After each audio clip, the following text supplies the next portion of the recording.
하나님의 말씀은 창세기 34장 1절에서 12절의 말씀입니다.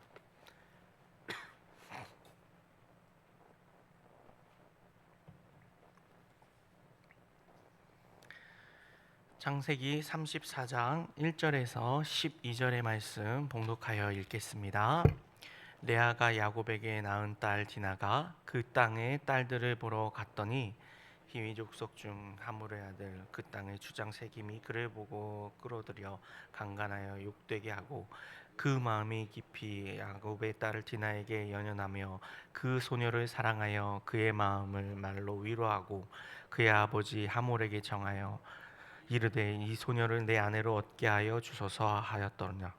야곱이 그 딸 디나를 그가 더럽혔다 함을 들었으나 자기의 아들들이 들에서 목축함으로 그들이 돌아오기까지 잠잠하였고 세겜의 아버지 하몰은 야곱에게 말하러 왔으며 야곱의 아들들은 들에서 이를 듣고 돌아와서 그들 모두가 근심하고 심히 노하였으니 이는 세겜이 야곱의 딸을 강간하여 이스라엘에게 부끄러운 일 곧 행하지 못할 일을 행하였음이더라.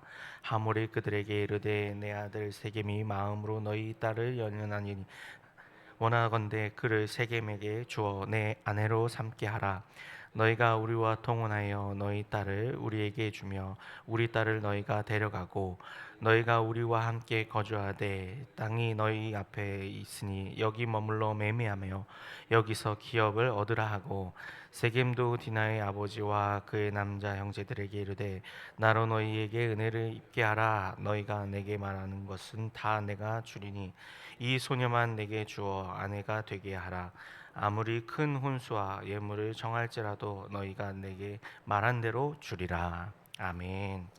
오늘 말씀의 제목은 위기 상황에 대처하는 그리스도인의 자세라는 말씀의 제목으로 함께 말씀을 나눕니다. 오늘 본문은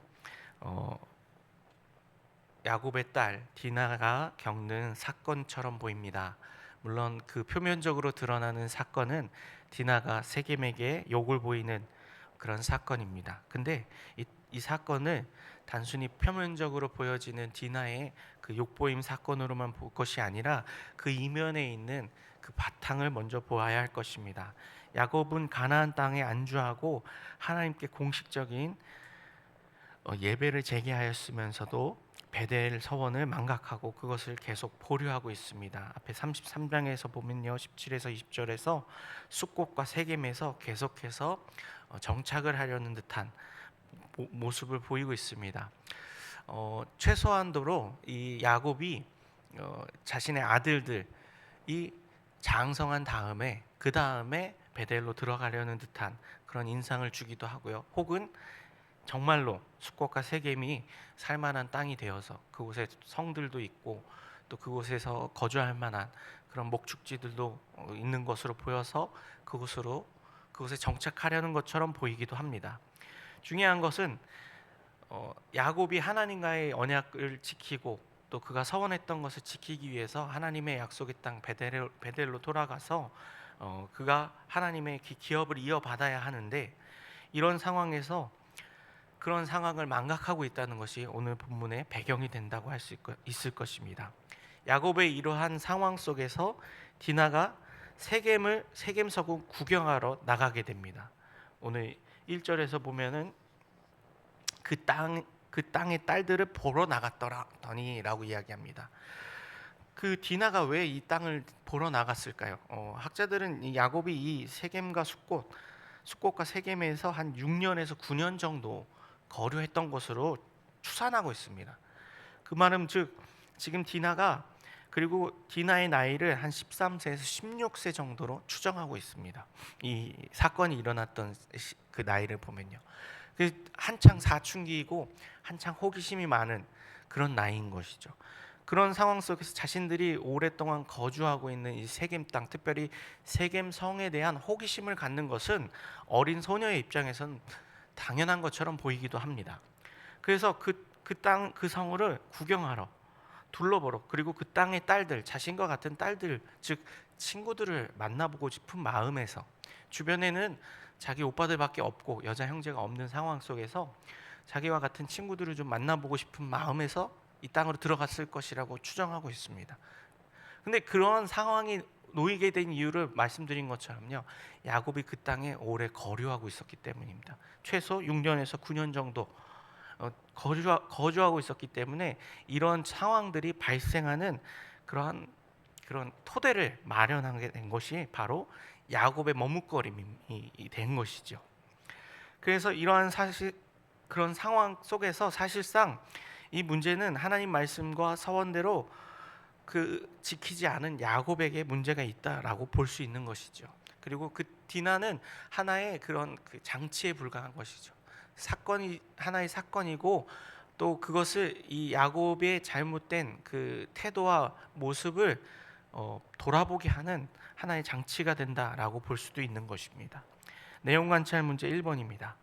야곱의 딸 디나가 겁탈당하자 야곱은 어떤 태도를 보입니까? 5절의 말씀을 먼저 함께 보겠습니다. 야곱이 그 딸 디나를 그가 더럽혔다 함을 들었으나 자기의 아들들이 들에서 목축함으로 그들이 돌아오기까지 잠잠하였고 라고 이야기합니다. 여기서 잠잠하였고 라는 것은 야곱이 즉시 대응하지 않고 지켜만 봤다는 것을 의미합니다.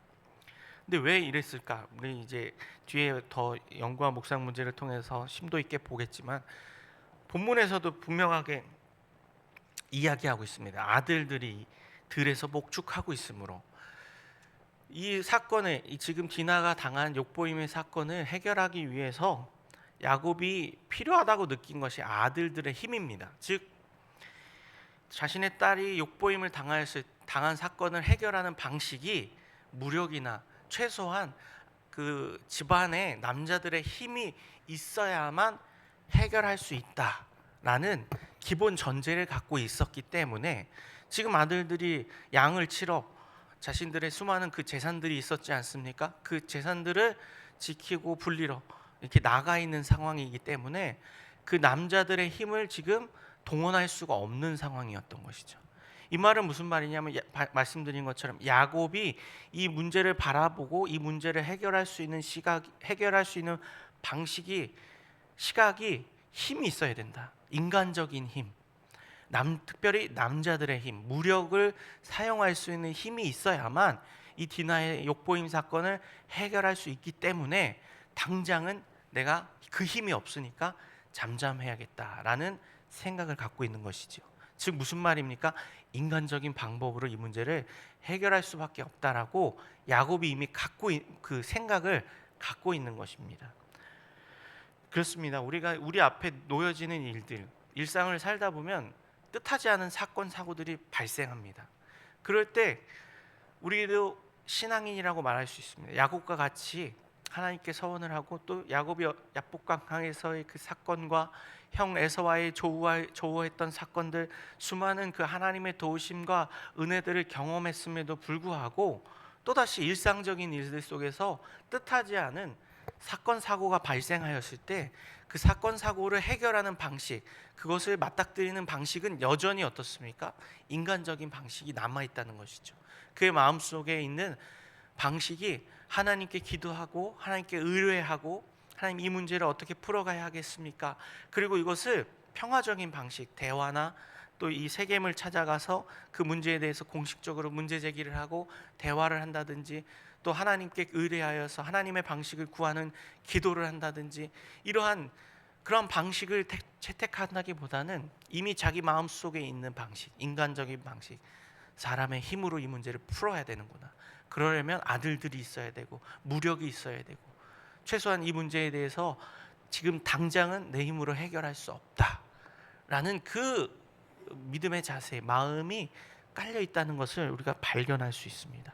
이러한 모습이 이 오늘 본문의 야곱에서만 느껴지는 것이 아니라 오늘 하루를 시작하고 살아가는 우리의 속에서도 얼마든지 발견될 수 있다는 것을 우리는 좀 더 깊이 생각해 봐야 할 것입니다. 내용 관찰 문제 2번입니다. 히윗 사람 세겜은 자신이 저지른 일을 어떻게 해결하려 합니까? 본문 11절과 12절의 말씀을 함께 읽겠습니다. 세겜도 디나의 아버지와 그의 남자 형제들에게 이르되 나로 너희에게 은혜를 입게 하라. 너희가 내게 말한 것은 내가 다 주리니 이 소녀만 내게 주어 아내가 되게 하라. 아무리 큰 혼수와 예물을 청할지라도 너희가 내게 말한 대로 주리라. 이 히위 사람 세겜도 이 문제에 대해서 해결하는 방식이 어떻습니까? 인간적인 방식입니다. 그리고 돈으로 해결하려고 하는 것이죠. 그 고대 사회에서 이런 관간 사건이라든지 이런 문제에 있어서는 이 돈으로 해결하는 것이 일반적이었다고 합니다. 이게 만약에 이 세겜이 신분이 낮은 노예 같은 사람들을 이렇게 욕보였다면 그 노예의 몸값의 2배를 쳐줘서 이 문제를 해결하고 그 노예를 데리고 온다든지, 또 자유민끼리 이런 사건이 일어났을 때는 그 문제에 대해서 한 4배 정도의 그 몸값을 지불하고 이렇게 그 여인을 데리고 와서 그 문제를 해결하는 방식이 고대의 방식이었다고 합니다. 근데 지금 세겜은 거기서 조금 더 나아가서 이 디나에 대한 연연하는 마음이 있었던 것이죠. 그 사랑하는 마음이 생겼다라고 보고 있습니다. 8절에서 말하는 것처럼요. 그래서 어떻게 합니까? 그 이 통상적인 그 배상금을 주는 정도를 넘어서서 더 큰 돈을 줘서라도 달라는 대로 다 줄 테니까 이 여인을 나에게 달라. 그리고 단순히 이 여인만 달라는 것이 아님을 우리는 또 기억해야 됩니다. 9절을 보면요, 너희가 우리와 통혼하여 너희 딸을 우리에게 주며 우리 딸을 너희가 데려가고 라고 이야기합니다. 이 말은 무슨 말입니까? 단순히 디나 한 사람만 내가 취하는 것이 아니라 우리 세겜성 사람들과 너희 야곱 그 집안의 사람들이 함께 통혼을 하자, 함께 우리가 교류하자, 이제 우리가 가족이 되자라는 의미를 갖고 있는 것이죠. 이 문제는 그래서요, 단순히 그 고대 방식에 의해서 강간 사건이 고대에 많았던 것이죠. 그리고 그 통상적인 방식으로 그들 그 몸값을 지불하고 이 문제를 해결하는 정도의 방식이 아니라 좀 더 큰 문제를, 좀 더 깊이 있는 문제를 야기할 수 있다는 것을 우리가 또 염두에 봐야 합니다. 그리고 세겜조차도 이 문제에 대해서 그냥 깔끔하게 그 시대에 통용되는 방식으로 4배의 몸값을 주고 그것을 끊어내도, 그것을 해결해도 되지만 여기 안에 개인적 감정과 연연하는 마음, 사랑하는 마음이 생겨났기 때문에 문제가 더 확산되는 그런 조짐을 보이고 있다는 것을 또한 알 수 있습니다. 반대로 말하면요, 이 문제 속에서 야곱이 선택이 굉장히 중요한 상황으로 치닫게 됩니다. 그냥 디나 사건이 그 고대 사회에서 통용되는 방식으로 해결하고 또 욕보임에 대해서 지금 세겜이 사과하고 사죄하는 그런 상황이 있기 때문에 그냥 그렇게 끊어내고 디나는 그렇게 그 세겜에게 주고 다시 자신의 본분의 자리로, 베델로, 또 하나님과의 언약으로 돌아갈 수도 있고요. 오늘 방식처럼 결혼하고 통혼하고 서로 나머지 아들들도 이 세겜 성의 딸들과 결혼을 시켜서 이 성에 아예 정착하고 이 성의 일원이 될 수도 있는 그러한 문제가 전환되게 된다는 것이죠. 그럼 더 깊이 한번 보겠습니다. 영과 묵상 문제 3번입니다. 야곱은 왜 딸 디나가 겁탈당했는데도 침묵하는 태도를 보입니까? 이러한 침묵하는 태도를 보이는 것에 대해서 앞에서 본 것처럼요, 그 근본적인 배경은요, 야곱이 지금 하나님과의 약속 베델로, 또 하나님의 약속의 땅으로 들어가서 하나님께 서원한 것들을 지키고 하나님의 백성으로서 그 자손들을 하나님의 나라로, 민족으로 만들어가는 그런 과정을 거쳐야 하는데, 그런 과정 가운데로 나아가야 하는데 그것을 망각하고 있었다는 것이죠. 최소한 망각하지 않았다 할지라도 유보하고 있었다는 것을 우리가 기억해야 합니다. 그렇다 보니까 이 문제에 대해서 침묵하게 됩니다. 첫 번째는 어떻게 판단해야 될지 잘 판단 못한다는 것이고요. 아까 또 우리가 영과 묵상 문제 1번에서 보았던 것처럼 그 마음 속에 있는 방식, 이 문제를 해결하는 방식, 인간적인 방식이라는 것이죠. 이 문제를 해결하기 위해서는 아들들이 있어야 되고 힘이 있어야 되고 무력이 있어야 되고 뭔가 인간적인 방식이 있어야만 이 문제를 해결할 수 있는데 그것을 해결할 힘이 지금 당장은 없으니까, 아들들이 지금 목축하러 나가 있으니까, 그래서 침묵한 것이 두 번째 이유일 것입니다. 또 세 번째 이유는 지금 앞에서 쭉 말씀드린 것처럼요, 세겜의 태도가 달랐기 때문이죠. 세겜의 태도가 이 문제를 그 시대 통용하는 방식이 아닌 좀 더 발전된 방식으로 나아가려는 모습을 보입니다. 즉, 이 세겜이 디나를 사랑하고 있고, 그리고 제안을 하는 것이죠. 우리와 통혼하자. 거기서 더 나아가는 증거가 뭐냐면 10절 말씀입니다. 10절 말씀 읽어보겠습니다. 너희가 우리와 함께 거주하되 땅이 너희 앞에 있으니 여기 머물러 매매하며 여기서 기업을 얻으라 하고, 이 땅에서 살아라. 이 땅에서 기업을 얻고 이 세겜 성에 한 기업을 얻어서 세겜 성의 일원이 되라 라고 아까 말씀드린 것처럼요, 이러한 제안을 해온 것이죠. 이러한 제안을 받다 보니까 어떻습니까? 야곱이 판단을 보류하고 있는 것이죠. 그리고 이 문제에 대해서 오히려 그 오라비들이 더 분노하고 있고, 오빠들이 더 주체하지 못하는 상황을 보여서 이후에 어떻게 됩니까? 이 세겜성을 멸절하는, 이 세겜성을 학살하는 사건으로 번지게 됩니다. 근데 이 모든 사건들이 일어나게 되는 배경 속에는 단순히 디나 사건이 있고, 세겜이 나쁜 짓을 했고, 오빠들이 그것을 참지 못하였고, 그들의 혈기로 이 문제를 해결했다라고만 볼 것이 아니라 아주 저변에 깔려 있는 야곱의 불신앙적인 태도, 야곱이 이 문제에 대해서 해결하는 방식에 있어서 하나님께 의뢰하거나 기도하거나 하나님이 주신 방식들을 찾으려는 모습보다 인간적인 방식으로 풀어가려는 모습들, 그리고 그 속에서 찾아오는 유혹들, 시험거리들, 이런 것들에 대해서 올바르게 반응하고 태도를 취하지 못하고 있다는 것에 더 주목해야 한다는 것입니다. 이러한 모습이 성경에 나오는 야곱의 모습만은 아닐 것입니다. 오늘을 살아가는 저와 우리 성도님들 삶 속에서도 얼마든지 이런 문제들, 물론 이런 디나의 강간 사건처럼 아주 참혹한 일은 아니라 할지라도요, 일상생활 속에서 뜻하지 않은 사건들이 발생하고, 그 사건들을 해결하는 방식에 있어서 내가 가지고 있는 내 내면 속에 있는 인간적인 방식들, 힘의 논리, 재물의 논리, 그리고 그들과 타협하는 논리, 이러한 논리들이 얼마든지 우리 안에서 작용하고 나올 수 있다는 것을 우리가 기억해야 합니다.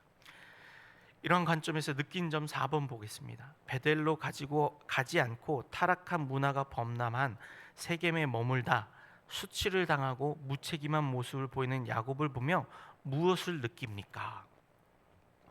지금 쭉 배경을 설명드리고 우리가 보지 못할 수 있는 이면을 말씀드렸습니다.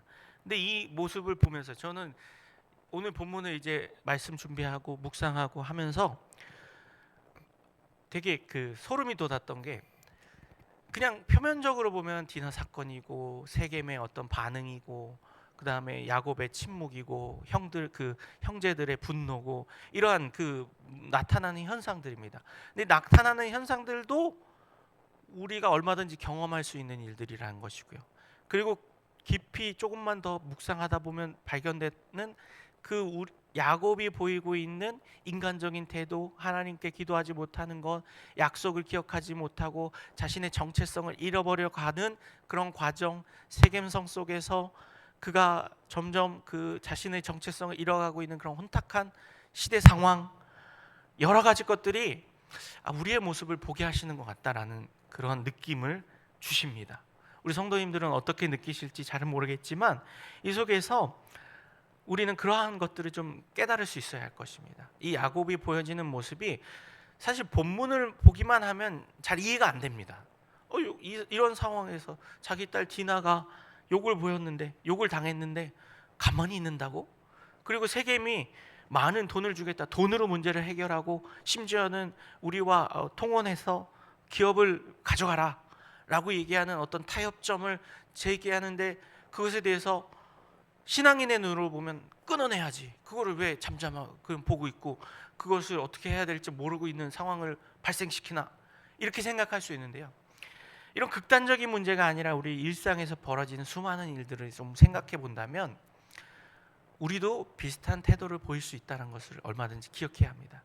그래서 단순히 우리 앞에 일어나는 사건만 주목하고 그 속에서 우리의 태도, 보여지는 반응만을 생각하는 것이 아니라 우리 깊이에 있는, 우리 마음속에 있는 그 숨겨져 있는 우리의 신앙의 자세, 생각들을 다시 한번 꺼내보고 점검해보고 오늘 말씀에 비추어 봐서 나도 얼마든지 이런 상황과 환경이 놓여졌을 때 그렇게 야곱처럼 반응할 수도 있겠다.